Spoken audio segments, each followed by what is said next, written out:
All right, Chad, I am a square, but I had another winning week, 2-1-2. I took Dallas-Detroit on a theory I've been using since about week 3, which is if you look at scoring and you look at what's happening and what the referees are allowing, which is more holding, that it's really separating more than ever good quarterbacks from average quarterbacks, that the quarterbacks that are having some success, last week the better quarterback won every game except Denver against Kansas City. And frankly, right now, passer rating, Russell's higher than Mahomes.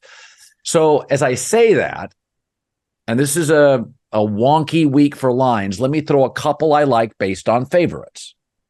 All ready to go? Let's hear it, brother. Chad Millman, CCO Action Network, all odds provided by DraftKings. So, NFC teams against Lamar. I like Geno. Don't like him trailing. Don't love him on the road. Don't think this is the best number. But at 5.5, I can see them winning by a touchdown. Again, Geno trailing second half Baltimore. I believe Baltimore, and I've said this for 3 weeks, is the best team in the league. I think Lamar's my MVP. It's a big number. I hate it, but it's one of those 4 or 5 numbers I'll roll with. I would take the favorite Ravens, my MVP, minus 5.5 against Seattle, sharp or square. Dude, this is a really brutal week. If you can find consensus on any game, I will cover your entire betting table this week. And this game is the centerpiece of the conversation. There is no reason why anybody should be betting on the Ravens. We've got 2 top 10 defenses. We've got a quarterback in Lamar Jackson who is not good at all as a large favorite, more than a field goal. Not good when he is a large favorite at home. We've got a coach in Pete Carroll who's great as an underdog against the spread. We've got a really good offense, balanced offense in Seattle. And while Baltimore's defense is great, it's not that great against the run. So there's no reason anybody should be betting on Baltimore this week. And yet, this number went up from 5.5 and then went down to 6. So what that tells you is that the wise guys came in on Baltimore at 5.5 and they bet Seattle at +6. So to me, this is a number game, and it's going to be about what number are you seeing. Baltimore at 5.5, Seattle at 6. I will tell you this, true story. Sunday night, I'm looking at the lines. I decide I do the podcast, The Favorites, with Simon Hunter. We will talk about the lines that we're going to bet the following week. Yeah. First game that we discussed was this game. And we were both like, we know Seattle is the right side. To this second, I have not bet Seattle. I cannot pull the trigger on it. I haven't bet Baltimore either, but I haven't bet Seattle. It's a weird game, dude. It's a weird game.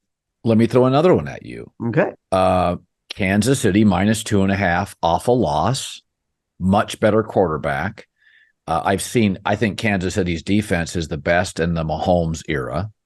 And I've seen Miami against really good competition and really fast, aggressive defenses. They're not the same. Now, the Dolphins got there a week ahead of time. They've got a time advantage. They are closer than Kansas City. But again, 3 I pass. Minus 2.5 Chiefs. I like KC off a loss, sharp or square. Another really interesting one, Colin. You know how when you and I used to do the Colin's football show on Sundays on ESPN, Yes. and I would get certain games where all of my reporting, all the numbers, nothing would indicate a consensus, or I would be with you and we'd say, dude, I don't care what people are saying. We know football too. This is the right side. And we'd make an executive decision. Yes. We're making an executive decision about the Chiefs. So here's a really interesting thing. The Chiefs opened as 2-point favorites. It got bet up to 2.5. And then all of a sudden, between Tuesday and today, 48 hours, the wise guys have been pounding the Dolphins. And it could be because the Chiefs are missing Nick Bolton. It could be because the Dolphins got there earlier and people are skeptical. Are we having a real conversation here? Patrick Mahomes is one of the best quarterbacks in the history of the NFL. Patrick Mahomes as a favorite of less than 3 points, where you're basically saying Patrick Mahomes go win a football game, you don't think about this. You just bet Patrick Mahomes. This is a no-brainer. Right. Okay, I'll give you another one. Okay. Right now, since week 5, Joe Burrow, -2.5 home against the Bills, is completing 78.5% of his passes. Think about this. It's not a 7-on-7 drill. 78%. Take out September. Start in October. This is arguably the best team and the best quarterback without question. Now, he wouldn't be my MVP because what Lamar does, sort of the soul, the running, everything. And he's got a bunch of new pieces and it's all working. But again, the numbers come down. Some say it's 1.5, 2, 2.5. I'm going to take Cincinnati. This is also one of those rare spots. I talked about this with Detroit on Monday night. The Lions never play Monday night football at home, so it's Mardi Gras. How many games has Cincinnati hosted that are the national TV game in Cincinnati? Not many. This is really special for them. Small market, Joe Burrow, they want to show off. I like the Bengals -2.5, sharp or square. Sharp. This game it's really interesting. This game actually opened the Bengals as 1.5-point underdogs. Immediately, the wise guys started coming in on the Bengals. Last Sunday night, it was at 1.5. Then it was 2, 2.5, 3. Wise guys took a little bit of a taste at 3, but that's the limit. As you were just saying, sometimes this is about the number, right? Everything you just said about Joe Burrow is true. This is a much better team since the bye week. He's fully healthy. Do not discount the Bengals defense. Trey Hendrickson is grading out as the second best pass rusher in the NFL right now. He's got 8.5 sacks, 1.5 behind Danielle Hunter, the league leader in the NFL. And by the way, he's got 6.5 of his sacks while the Bengals have won 4 of the past 5 games. Like, this defense is starting to get into a much better rhythm, and they've played together for a long time. Their defensive coordinator has stayed there for a long time. The other side of the ball, and we've talked about this with the Bills, that makes them a scary team to bet on right now. Matt Milano, all-pro linebacker. Tre'Davious White, Pro Bowl level corner. Daquan Jones, defensive lineman. Like, they have lost guys at every level that are playmakers. Not just like, okay, we got someone who can fill in. They've lost above average players. That's a defense that's struggling right now. All right, let me give you some underdogs because that's where I'm prone to go. Let me start with a game that I flipped on today. Vikings +4.5 at the Falcons. So they're going to Taylor Heineke. I'm a fan of Josh Dobbs. Super bright kid.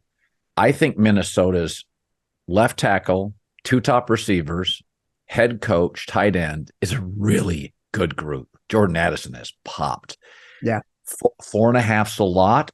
Dobbs will make plays with his feet.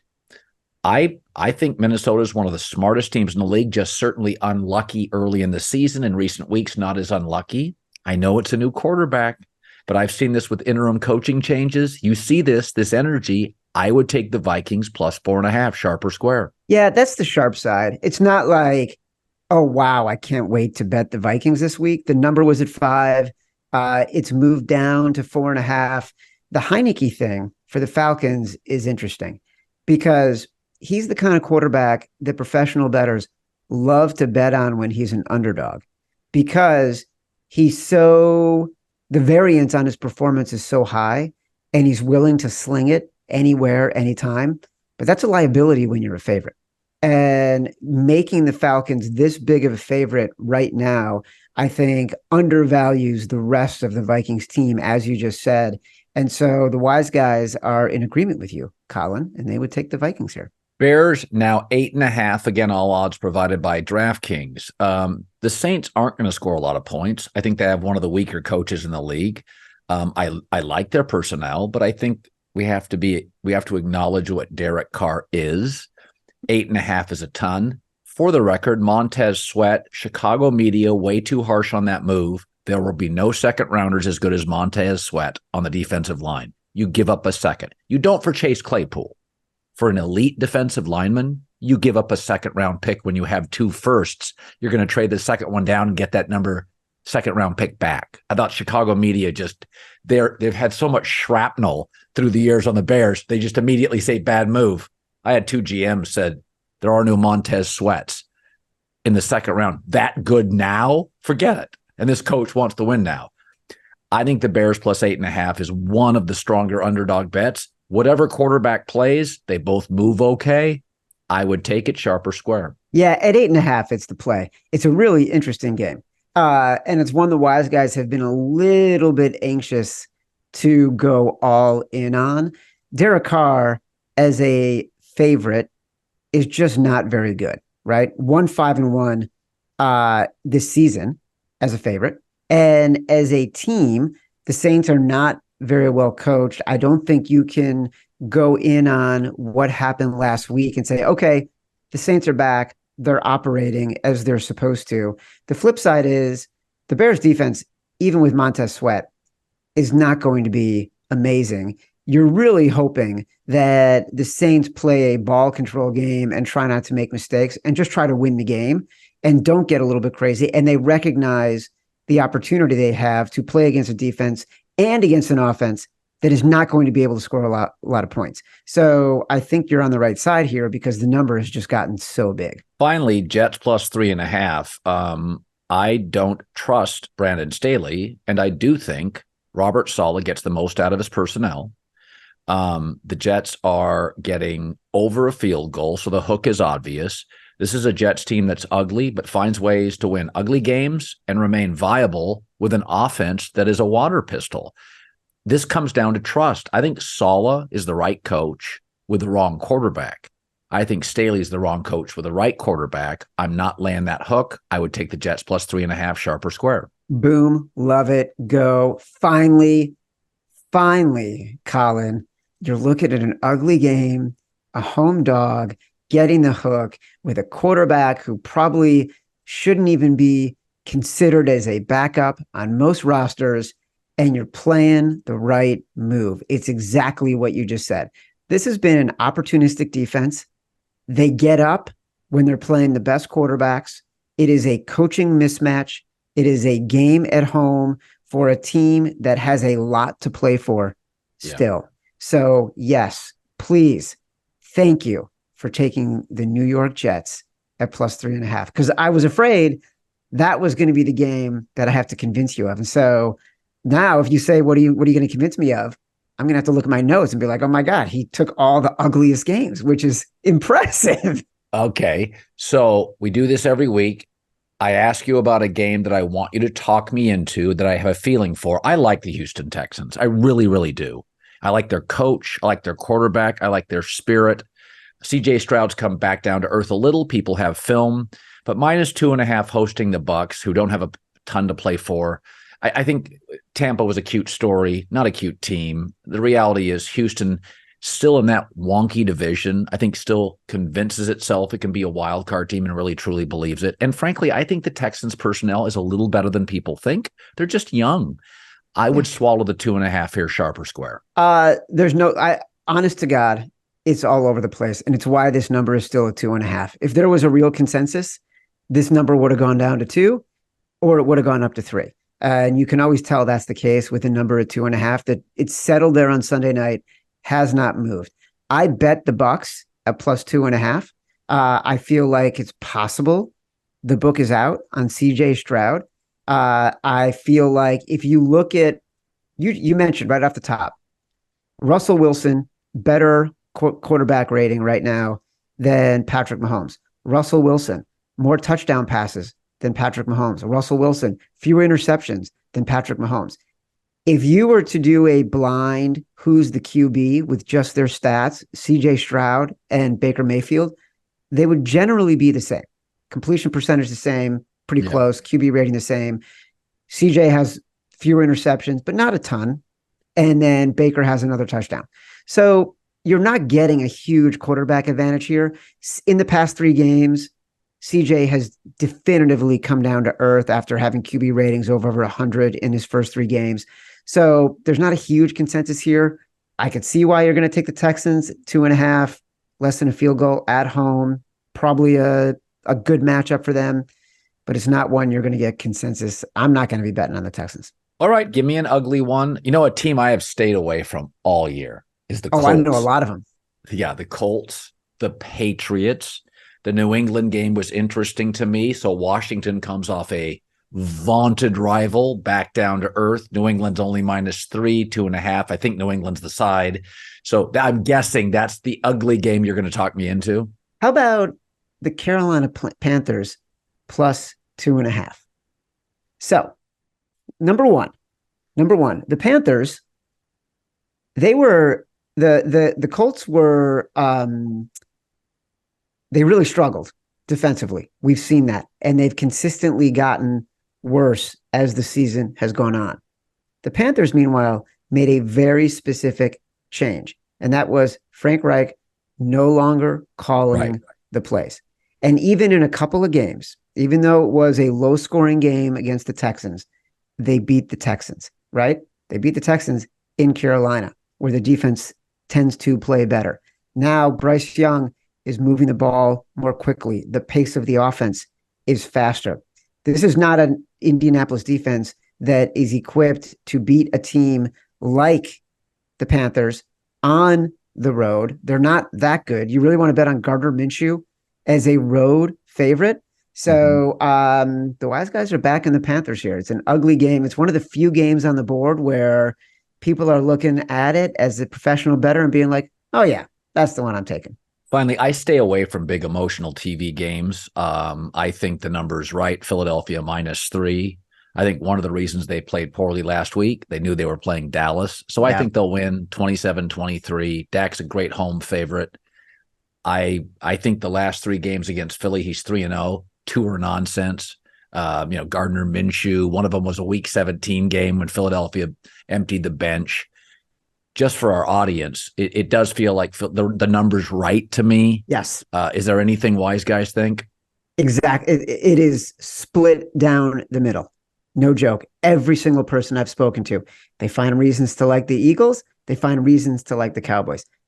I like the Eagles. Better coach, much better coach. I think they have a better roster. I think they are more comfortable winning, right? The Cowboys, sometimes you watch them play and they seem like a super emotional kid who, when things are going well, they are the happiest person in the world. And when things aren't, they don't really know how to manage it. I think Dak is a little bit too boisterous for someone who has really never won anything and takes some of these things a little bit too sensitively. And I think Jalen is so even keel and so comfortable, whether you're winning or losing. The challenge is Jalen hurt? But I do think the Eagles as short favorites, to me, it's almost like the Chiefs. It's going to be hard for me not to take them if all I need them to do is win by a field goal.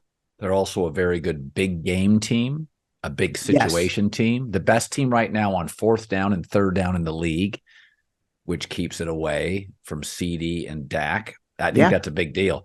We know they're the best 4th down team with tush push. They're now the best 3rd down team in big situational dramatic games. That's a undervalued stat. You also got to think about A.J. Brown, right? 5 straight games, 125 receiving yards or more. The Cowboys secondary has been playing better, much, much better than I think people are giving it credit for, given the fact they've had so many injuries. But A.J. Brown is a different kind of player, right? Now he's a guy who's less than 100 yards behind Tyreek Hill to lead the league in receiving yardage because of the run that he's on. A.J. Brown can make people get healthy fast. So if Jalen Hurts is injured, throw the ball to A.J. Brown, and you're going to see how quickly this team in Philadelphia starts to play a little better and starts to feel a little bit better. All right, buddy. Chad Millman, Action Network, CCO. Good seeing you, my man. Good luck to us all, Colin.